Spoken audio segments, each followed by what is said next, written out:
topics. I think I stopped with candidate key in the previous class.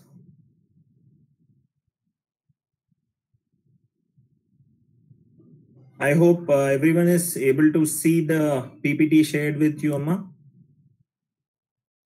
Please respond. Are you able to see the PPT?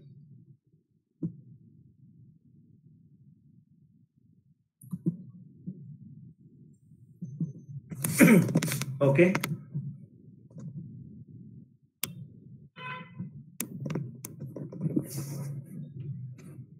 Now, we discussed about a candidate key in the previous class and how you are choosing a primary key from the list of given candidate keys. That was what we have covered in the previous class. Now, we'll talk about a different kind of key which is called as an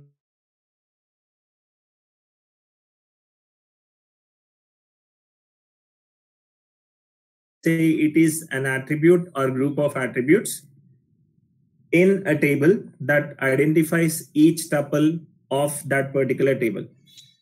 So in the previous class, I told you that a table can have multiple choices of picking a primary key from a given set of candidate keys.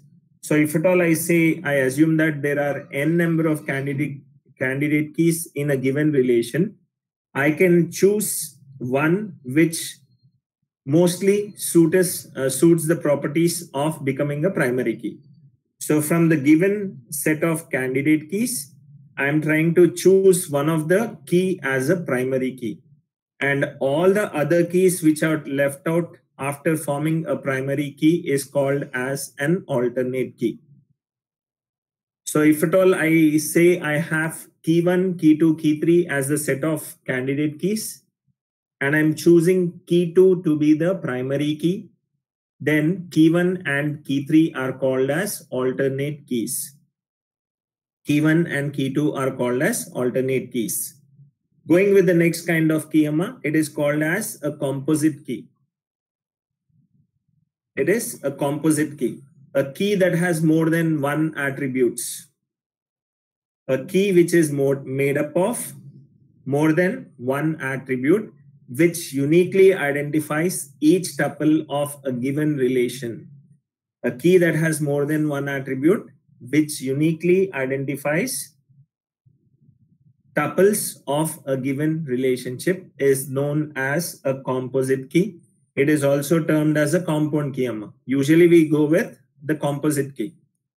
We call it as a composite key, but sometimes it is also termed as a compound key. Now, whenever I'm working with a particular relation over here, it is a sales relation. So in that particular sale relation, I have the list of attributes as customer ID, order ID, product code, and product count. So these are the 4 attributes that are existing, customer ID, order ID, product code, and product count. Okay. Now looking at the details of customer ID, I have C01 that is being repeated over here. So C01 is repeated, C02 is repeated. So I cannot form customer ID to be a primary key. Then talking about order ID. Order ID is 0001 and again 0001 is being repeated. So I cannot form. Product code also, I cannot form it individually. So I might not be sure whether product count would be repeated or not. Here in this particular case, it is not being repeated. So if at all this is the complete table, I can take product count as a primary key. But if at all I put 19 over here again, what will happen? I cannot take this individually as a primary key. So what I'm trying to do is I'm trying to combine 2 or more attributes in order to form a key. That is the concept of your composite key. Okay. So what I'm trying to do is, it is safe to assume that the key should be having more than one attribute. That is the concept, what I have come to a conclusion. So key in the above table might be customer ID plus product code. So this is one of the keys that is existing. I can take customer ID plus product count also. I can take that. But here in this case, one of the composite keys that is existing is customer ID, comma, product code. The combination of more than one attribute. Hence, it becomes a composite attribute. Okay. Now, next, talking about the super key, I'm talking about something which is called as a super key. So here, I'm trying to define a super key. A super key is also termed as simply a key. A super key is also termed as simply a key, which is a combination of all possible attributes. Try to understand this. It is a combination of all possible attributes which can uniquely identify rows in a table. Combination of all possible attributes. So it can be 1, it can be 2, it can be 3, it can be n. So it's a combination of all the possible attributes which can uniquely identify the rows in a table. So what is the meaning of this is? This means that a super key may have extra attributes which isn't necessary for uniquely identifying the rows in a table. So sometimes a super key might have extra attributes which are not necessary for uniquely identifying the tuples in a table. Okay, so example, I'm working with a student table over here. I'm working with a student table over here. So with roll number, name, and registration number. So this is the table with respect to finding out a super key. Now see, roll number is unique over here, 1, 2, 3. Name can be repeated. Registration number is again unique over here. So 895, 564, 567. So registration number is compulsorily unique. Roll number is compulsorily unique. So I can take roll number to be one key, registration number to be one more key. So first case, roll number is the key. Second case, registration number is the key. Okay. Then I'm working with extra attributes in order to uniquely identify a tuple. What do you mean by uniquely identifying a tuple is? Try to understand this. Have taken roll number as a key attribute. So if at all I give roll number as 1, I would be able to find the name of the student. I would be able to find the registration number of a student uniquely. So for roll number 1, what is the name? Andrew. For roll number 2, what is the name? It is Angel.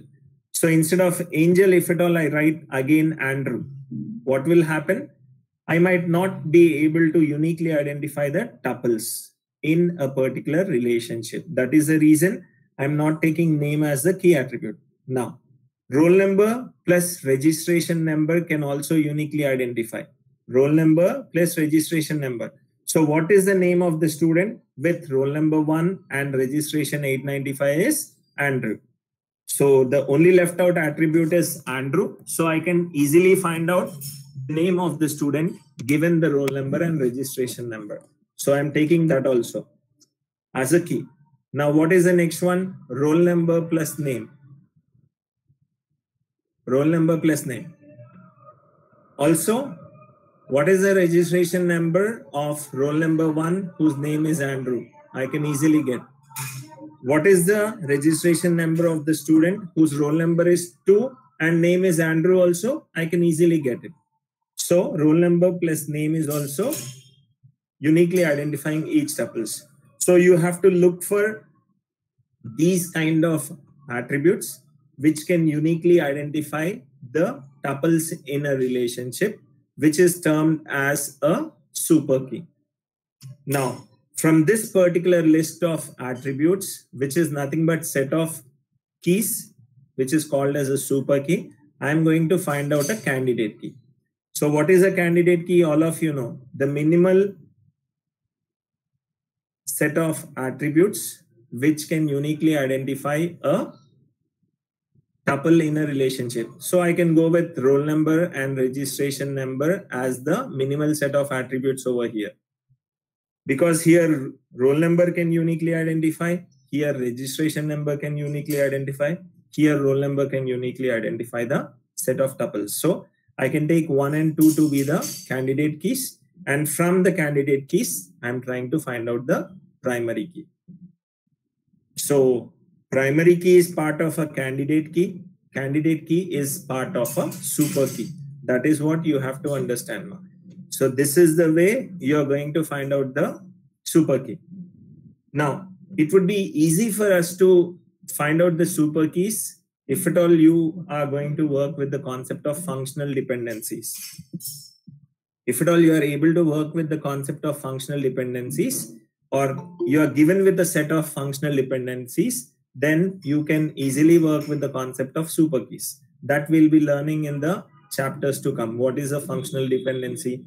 What are different kinds of functional dependencies? Everything will be working on. So any problems with the concept of keys, different kinds of keys, you can put it on the chat, ma. Make it fast.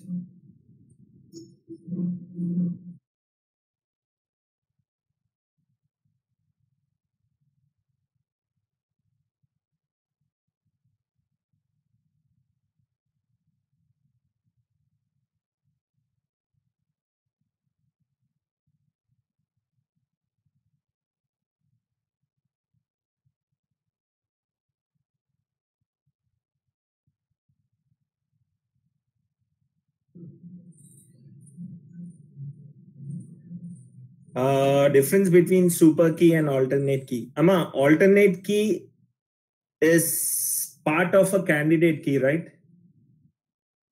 So from the super key, we are trying to find out the alternate, we are trying to find out the candidate keys.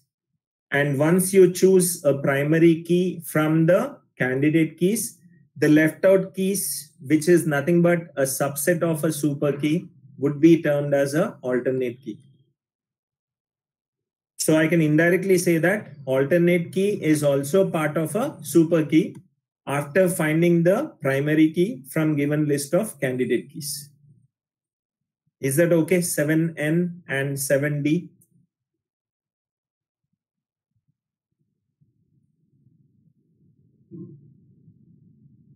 Because alternate key is part of a candidate key.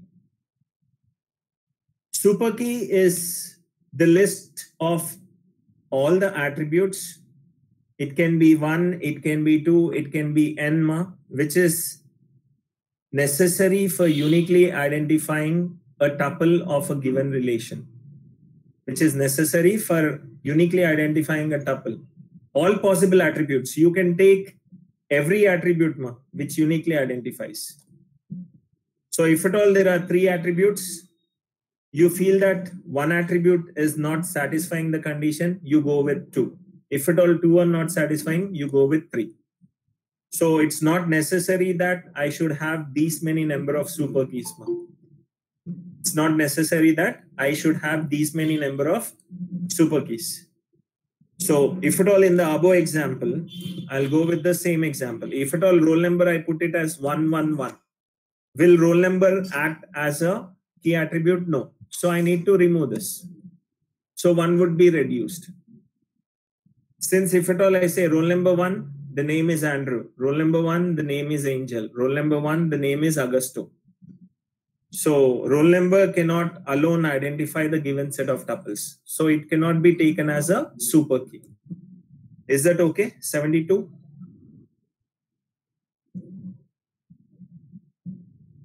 Anything else, ma, with respect to keys? See, this is a very important topic in your complete database management systems, ma. You have any questions, just go through the PPT once. I'm sharing that. If at all you have any questions, you ask me now only, okay?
Is it okay, ma? All of you?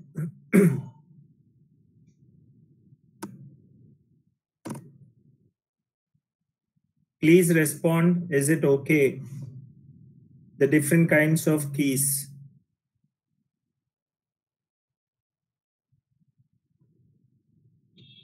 Are you in the class?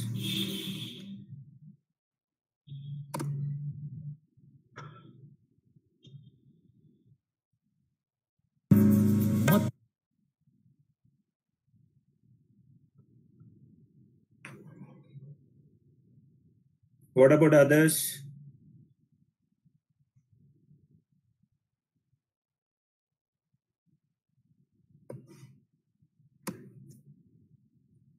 Okay.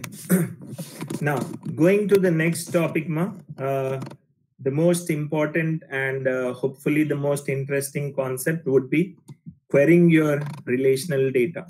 So we'll be moving towards the practical approaches.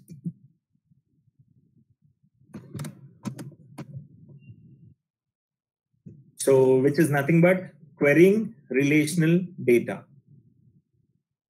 So here we'll be studying about what you actually use in order to query your database. So we'll be working with all the different kinds of selects, how we are going to work with different conditions, different functions, what are the different functions that are existing, what are the different kinds of data types that are existing in order to create your database. All that stuff we'll be working with in this particular concept. Okay, now, CMA. Querying relational data, all the SQL statement starts with any of the keywords. So you have to try to understand that whenever you're working with any of the database management tools, in our case, it is MySQL. So any statement in the SQL stands for Structured Query Language, which is the language you're going to use, Amma. It starts with the keywords like select, insert, update, delete, alter, drop, create, use, and show. So all these were part of your database languages, if at all you remember, which I've covered in the first unit. And all the statements in your SQL ends with a semicolon. Okay. And the most important point to be noted here that SQL is case insensitive. So select in uppercase and select in lowercase would have the same meaning in your SQL statements. So it is case insensitive. Okay. Now, going with the first concept, since it is querying relational database, I'm trying to ask a question to the database, which is in form of your select statement. Now, if at all you can note down the syntaxes, that would be better for you, Amma, because while you're working with the labs, you have to work with the same syntaxes. Okay, if at all you can note down this, that would be better for you. Now, the first form of select statement, which is nothing but retrieving data from a given database. Select is used for retrieving data. So the simple form of select would be select column 1, column 2, so on until column n from a particular table name. Okay, I'll be working with small examples over here, ma.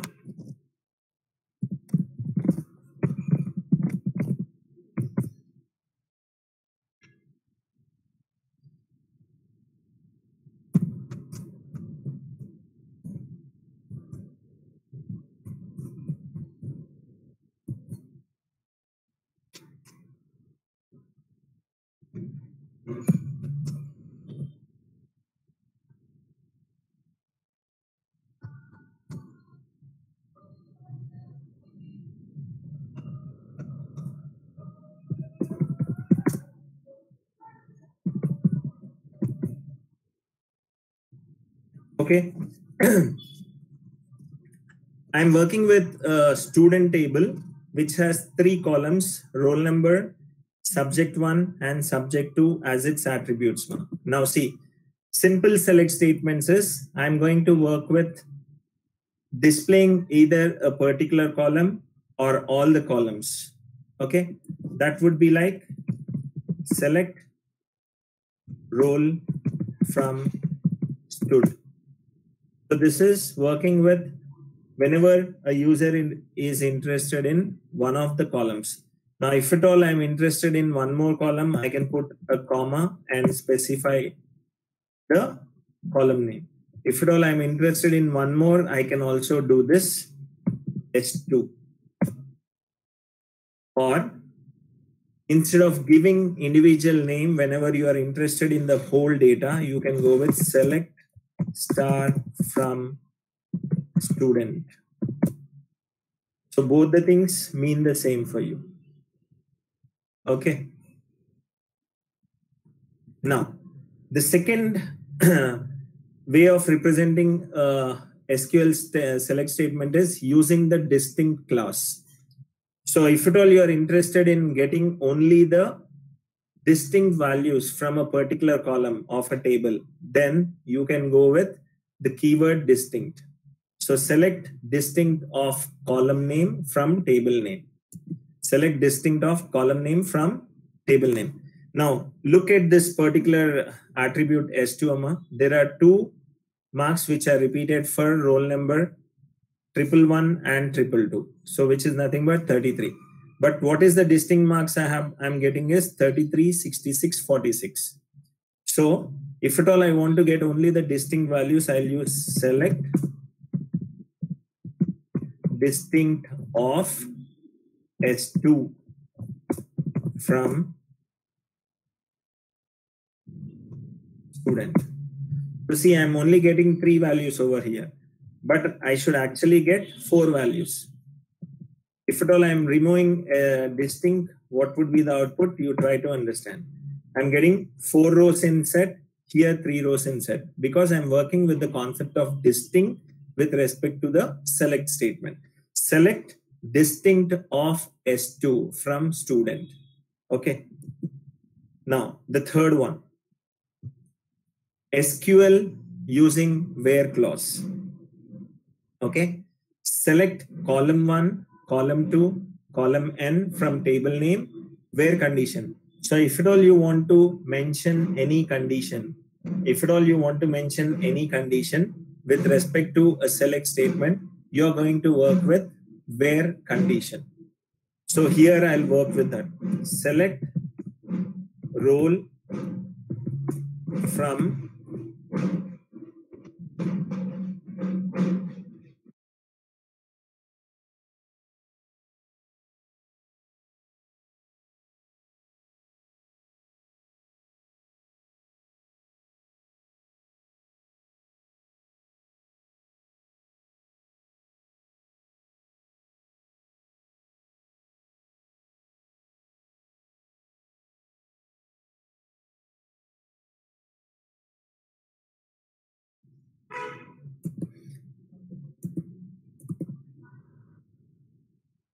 select roll from STUD where roll greater than 45. Okay, all the roll numbers are greater than 45. So instead of that, what I'll do is I'll put roll number is greater than 150 semicolon. Now see, there are only 2 roll numbers whose value is greater than 150. So I can use a where condition. I can use a where condition, sorry, a where clause in order to specify a condition. Or I can do where roll is equal to 111. I can do also this. So I'm getting a value, or I can work with select star from student where roll is equal to. So I'll get whole of the details of a particular roll number. So this is the way you are going to work with your where clause. Now, using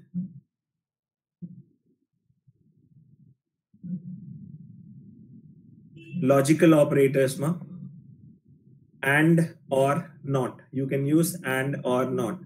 Okay. So SQL select statement using the concept of and or. Select column 1, column 2 from table name where condition 1 and or condition 2. So if at all you're going to work with an and, both the conditions should be true. If at all you're working with an or, any of the conditions should be true. Whatever you have learned with respect to logical operators in your C language, that hold good over here. So 1 and 1 is 1, 1 and 0 is 0, 0 and 1 is 0, 0 and 0 is 0. Whenever you're talking about logical or, it is 1 or 1 is 1, 1 or 0 is 1, 0 or 1 is 1, and 0 or 0 is 0. But here you're not going to work with symbolism, rather you're going to work with the keyword and or the keyword or. Okay.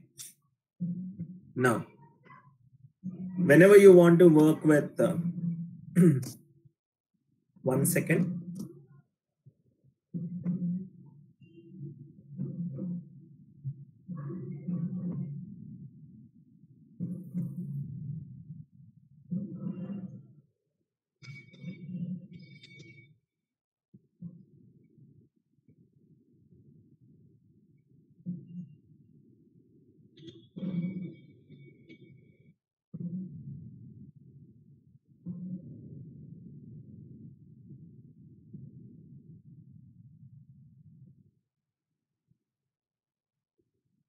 Okay.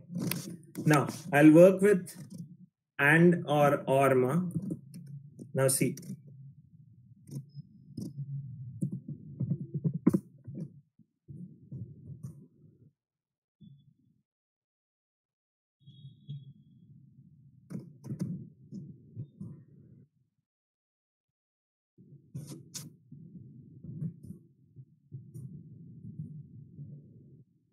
Select star from STUD where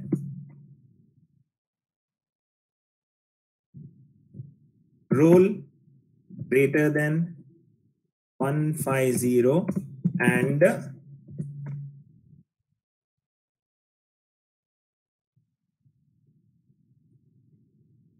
S2 greater than 20. So I should see that both the conditions are satisfied if at all I have a row as an output. So see, roll number is greater than 150. I've got two roll numbers, 222, which is obviously greater than 150. And I have got the marks, subject to marks greater than 20 over here. 66 is greater and 33 is greater. I'm just trying to modify this.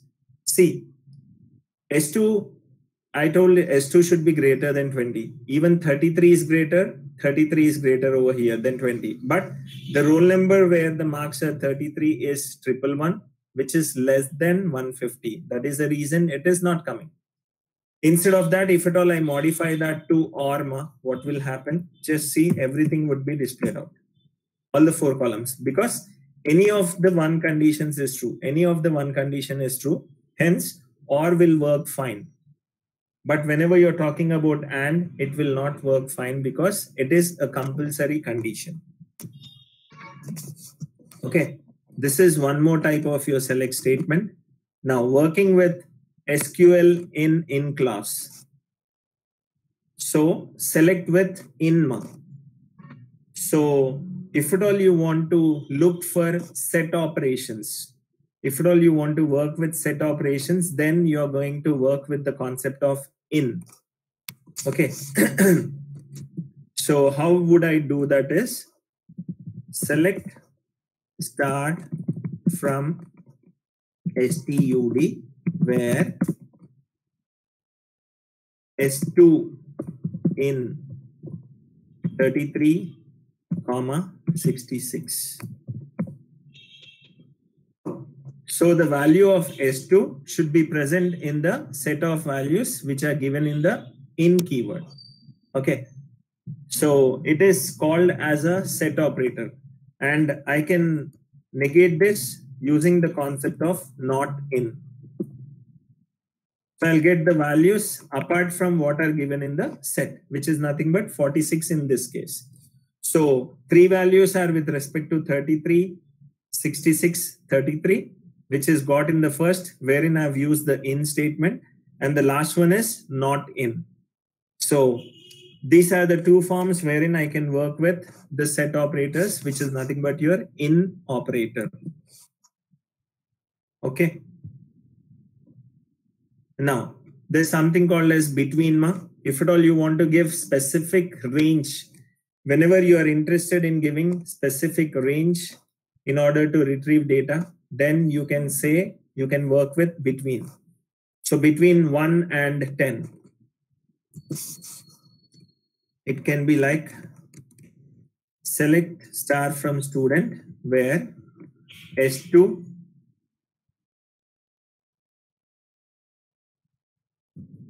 between 32 and 66.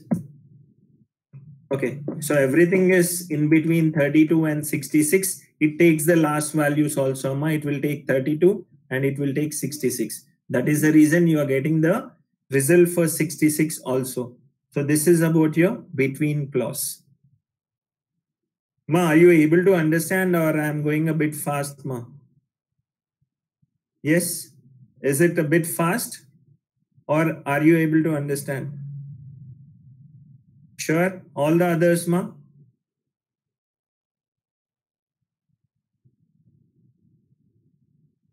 Because here I'm only trying to talk about different ways you can work with select, ma.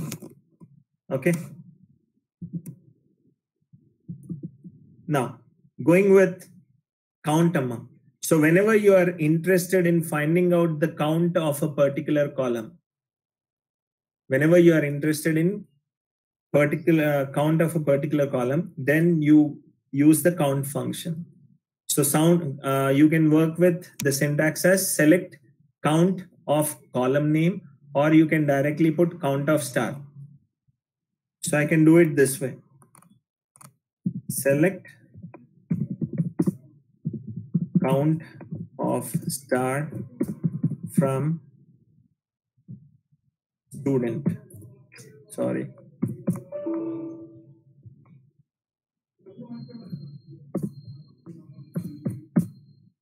Count is equal to 4. Then the number of rows is 4. That is the reason it is giving me an output. Now, if at all I put a condition, select count star from student where S2 greater than 33. Then what will happen? There are only two rows where the value of S2 is greater than 33. That is the reason it is giving me 2. Now, instead of that, if at all I want the count of only a particular attribute, then what I'll do? I'll take the attribute name over here, role, enter. So count of role is equal to, it would be getting me. There it was count star. Now I can modify this to be as total. I can do this also. So I want to modify the column name. It's only for retrieval purpose, Amma. This is not stored anywhere. It is not stored anywhere. It is only for your looking purpose. So I can change whatever name I wish to the resultant. So the first one I've used count of star as number of rows. I can do this also. Count star as number of rows. So in the previous case, it was count star. Now here it is number of rows would be the heading. So that way you can modify the name of the column in order for display purpose.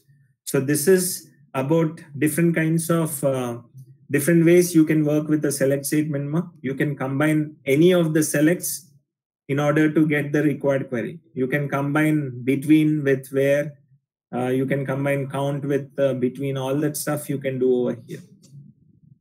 So based on the question you are getting, you have to write the query. Is it clear? You have any questions, Ma? All of you, is it clear?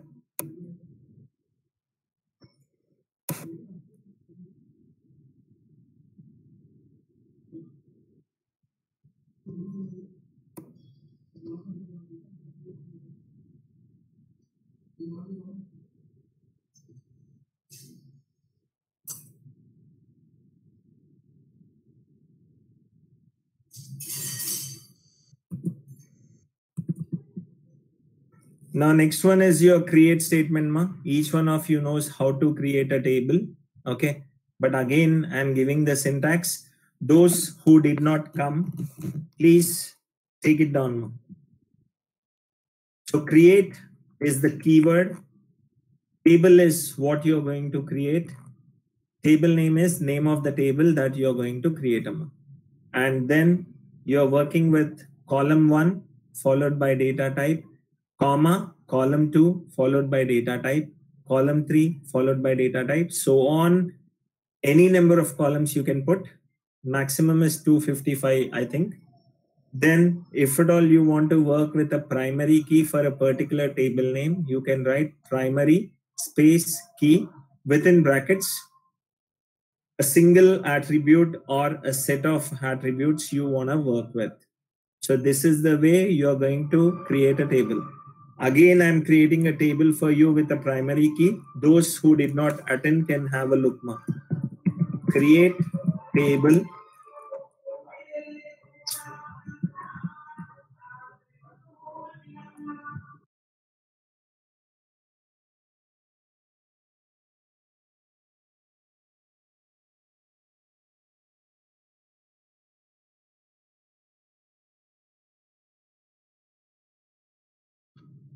Sorry, Ma, sorry for the pause. Now see, create table. I'll just create a table called employee, followed by EID, integer, comma, ename, varchar of 20. The size I'm taking as 20. Age, integer. Address, varchar of 40. And I'm working with primary key as employee ID. Okay, so I've created an employee table with four attributes and a primary key. So I want to describe it. Describe EMP. I can do it this way. Describe EMP. Both are the same. Both will work in the same way. DESC or DESCRIBE employee would be giving you the same output. Okay. Is it fine, Ma? How you're going to work with creation of a table?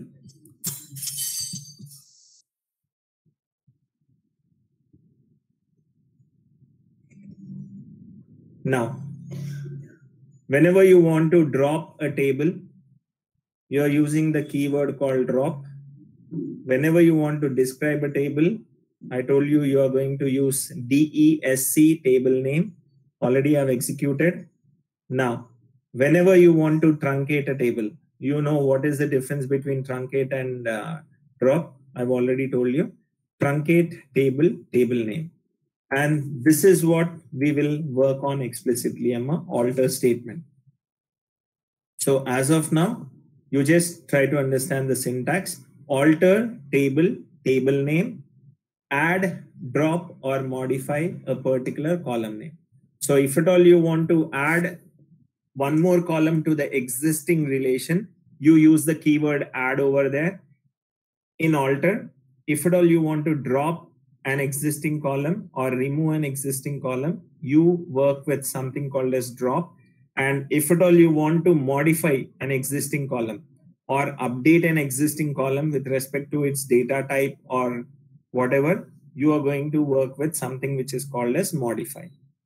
So this is with respect to your alter statement.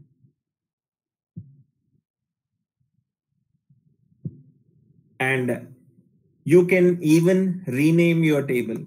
So if at all you feel like you don't want to continue with the same name for employee, so what you can do is alter table name, rename to new table name.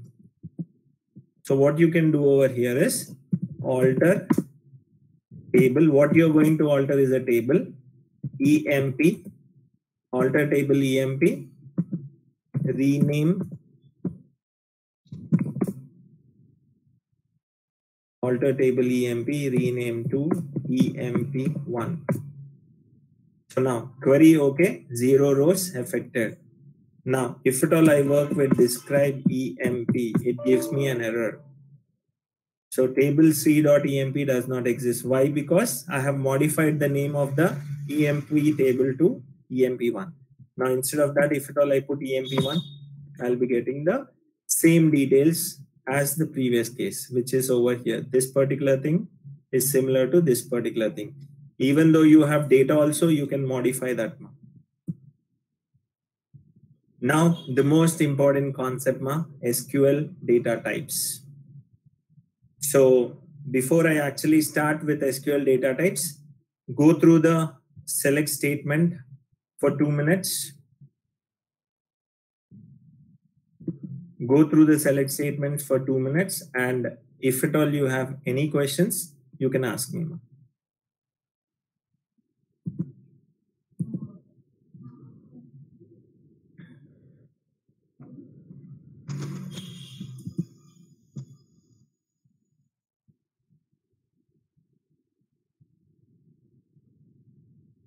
Count star.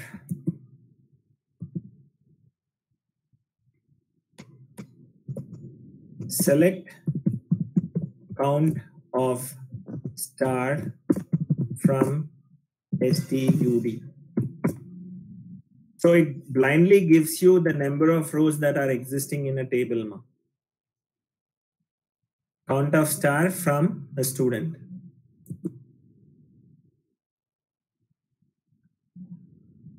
I will tell you, Rohit.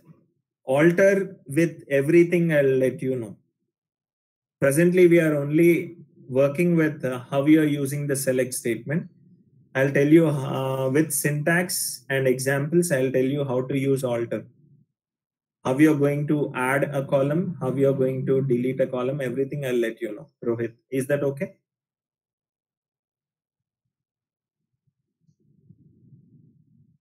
Yeah, go through the PPT once, ma.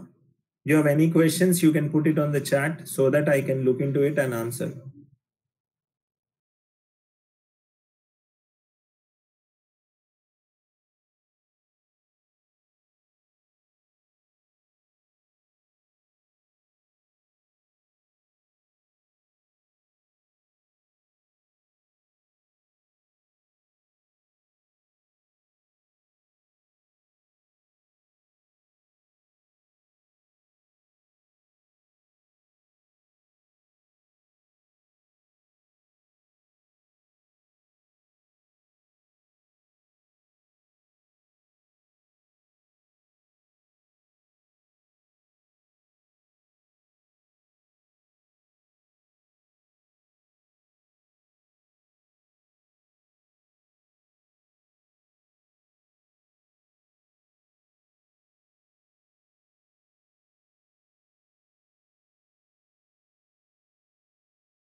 Is it okay, ma?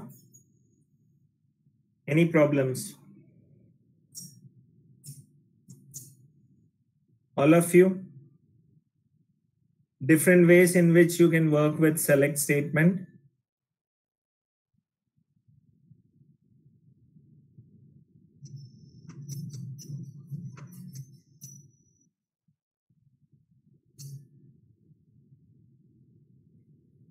Only 3 are there in the class.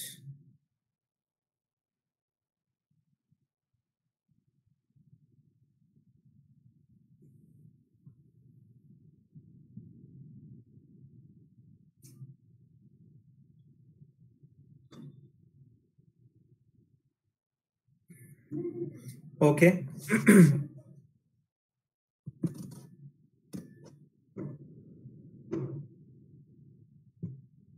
Now, going with the data types of SQL, SQL data types, which you will be using in your create statement. All of you already know that a database table contains multiple columns, and each of those columns would be with specific data type. So while creating your database, you have to give the specific data type or specific kind of data what that particular attribute would be working with, or what kind of data that particular attribute should store rather. Okay, so what are the different kinds of data types that are supported by your MySQL? Would be, first is integer types. Whenever you are working with integer types, I've given you the type, the number of bytes it requires for its storage, what is the minimum value, what is the maximum value.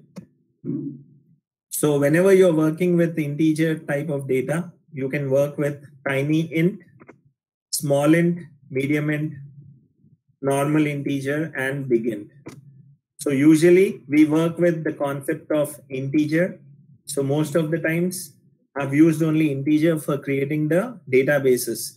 You can work with tiny int, small int, which requires 1 byte, small int requires 2 bytes, medium requires 3 bytes of memory, integer 4 bytes of memory, and big integer requires 8 bytes of memory. And you have signed as well as unsigned. So if at all you want to explicitly create a table with unsigned integer, you can work with that. And normally, if at all you say it is signed integer. Okay. So I can say I want to create a table. Create table EMP with EID tiny int unsigned. Okay. Describe EMP. So see, the type would be tiny int, unsigned is the default, and what is the value? So unsigned maximum value is 255. So I can work with 0 to 255. Now what I'm trying to do over here is insert into EMP values. Triple 2 I'm entering, that is accepted. Now if at all I say photos, out of range value for column EID, because it is taken as tiny integer, 255 is the maximum range of that particular tiny integer. So I cannot take a value which is greater than 255. Okay. Now I'll drop table EMP. Okay, there's no table over here. Now I'll work with the second small int I can work with. Create table EID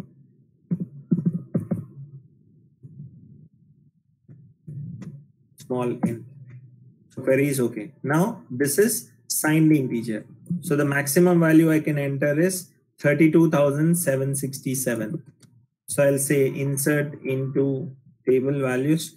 4 twos is okay. If at all I add one more one over here, it's okay. But if at all I try to add 2 over here, it would be giving me out of range. So based on the value you want to enter into a table, you're going to work with any of these 5 types now. Tiny int, small int, medium int, integer, and big int. So based on the requirements of what is the value of that particular attribute, the maximum value, you're going to identify any of these 5 types of integers. Okay.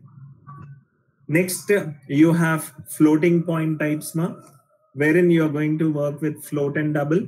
If at all you want to work with a floating point number, then you're going to use this particular concept. So again, I can create a table, drop table emp, then going with create eid,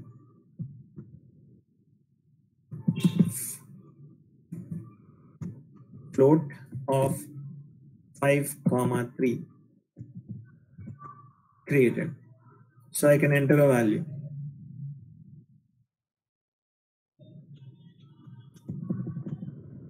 $22.34.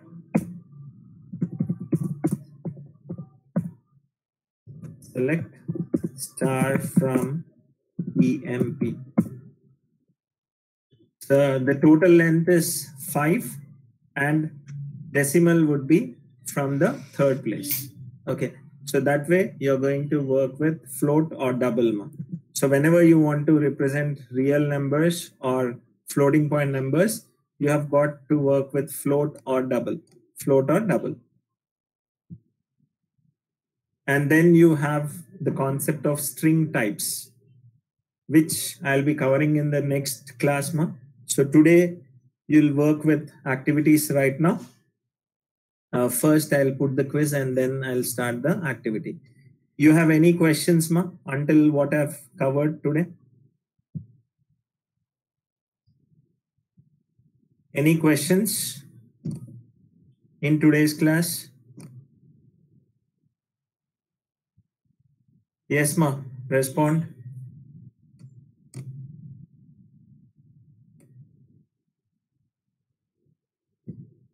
Float, do you want the PPT or you want the MySQL 68 working?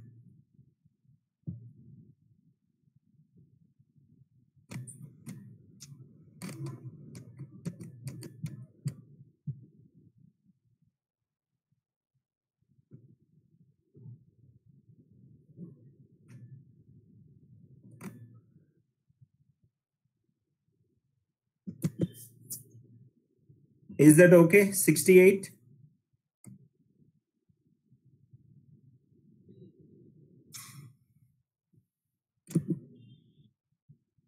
Yes, 68. Is it okay?